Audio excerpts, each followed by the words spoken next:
Hello दोस्तों, क्या आपको या आपके घर में किसी मेंबर को नी रिप्लेसमेंट की सलाह दी गई है और आपके दिमाग में सवाल है कि नी रिप्लेसमेंट क्यों करवाना है, करवाऊँ या नहीं करवाऊँ, करवाऊँ तो कौन सी टेक्नोलॉजी से कराऊँ, इम्प्लांट कौन सा यूज़ होगा, रोबोट वाला कराऊँ या बिना रोबोट का, कितना खर्चा आएगा, बाद में कितने दिन रेस्ट रहेगा, कितने दिन चलेगा और कहाँ पे कराना बेस्ट रहेगा। अगर इनमें से कोई भी सवाल आपके दिमाग में है या इससे जुड़ा कोई और सवाल है तो इस वीडियो को शुरू से लेकर लास्ट तक पूरा देखिए और इस वीडियो में मैं आपको पूरा डिटेल में समझाता हूँ कि आखिर नी रिप्लेसमेंट के बारे में जो भी भ्रांतियाँ हैं वो सही हैं कि गलत हैं।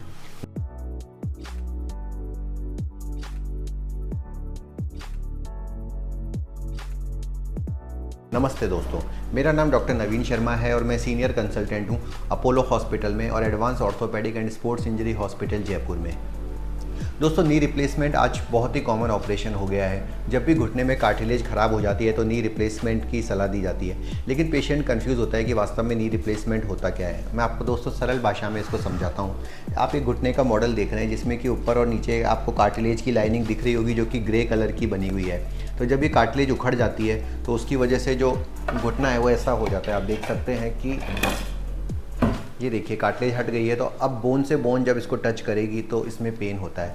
तो इसकी वजह से पेशेंट को दर्द होता है जिसे कि नी आर्थराइटिस कहा जाता है। ज़्यादातर शुरू में तो नी आर्थराइटिस में दवाइयाँ, कसरत, इंजेक्शन इनका सहारा लिया जाता है, लेकिन जब नी बहुत ज़्यादा ख़राब हो जाता है तो नी रिप्लेसमेंट की सलाह दी जाती है। दोस्तों, नी रिप्लेसमेंट के बारे में समाज में बहुत सारे डर हैं, इसलिए कि लोग सोचते हैं कि पता नहीं पूरा घुटना काट के बदलना पड़ता होगा, लेकिन दरअसल ऐसा होता नहीं है। मैं आपको बताता हूँ कि नी रिप्लेसमेंट में क्या किया जाता है। आप देख सकते हैं कि ये ऊपर की हड्डी है और नीचे की, और ये आपस में टच कर रही है, तो रगड़ने से पेशेंट को दर्द हो रहा है। तो नी रिप्लेसमेंट में बेसिकली इसकी रीसरफेसिंग की जाती है, यानी कि ऊपर की साइड एक कैप लगा दी जाती है, नीचे की साइड एक कैप लगा दी जाती है और बीच में एक वॉशर लगा दिया जाता है। इसी चीज़ को नी रिप्लेसमेंट कहा जाता है। इसमें किसी तरह की कोई बड़ी कारापीटी नहीं होती है, सिर्फ ये इम्प्लांट है जो कि डाला जाता है। नी रिप्लेसमेंट के बाद आप अगले दिन से चलना फिरना स्टार्ट कर देते हैं। इसमें किसी प्रकार के कोई बेड रेस्ट की आवश्यकता नहीं होती है। आप अपना टॉयलेट, बाथरूम का जो भी काम है वो इंडिपेंडेंटली करते हैं, किसी सेवा की कोई आवश्यकता नहीं होती। और आजकल जो फैसिलिटीज़ है उसमें किसी प्रकार की फिजियोथेरेपी की भी आवश्यकता नहीं होती है। बहुत ही सिंपल सी कसरतें होती है जो कि हम बता देते हैं और आपको किसी से अलग से जाके फिजियोथेरेपी के कराने की ज़रूरत नहीं है। कई लोग मुझसे पूछते हैं कि सर नी रिप्लेसमेंट की जो इम्प्लांट है वो कौन सी कंपनियों के अच्छे रहते हैं। तो ज़्यादातर दोस्तों मैं जॉनसन एंड जॉनसन कंपनी की सलाह देता हूँ। इसके जो इम्प्लांट क्वालिटी है वो काफ़ी अच्छी रहती है। इसके अलावा स्मिथ एंड नेफ्यू, जिमर, ये भी अच्छी कंपनियाँ हैं जिनके की जो इम्प्लांट क्वालिटी है वो अच्छी रहती है और काफ़ी लंबे चलते हैं।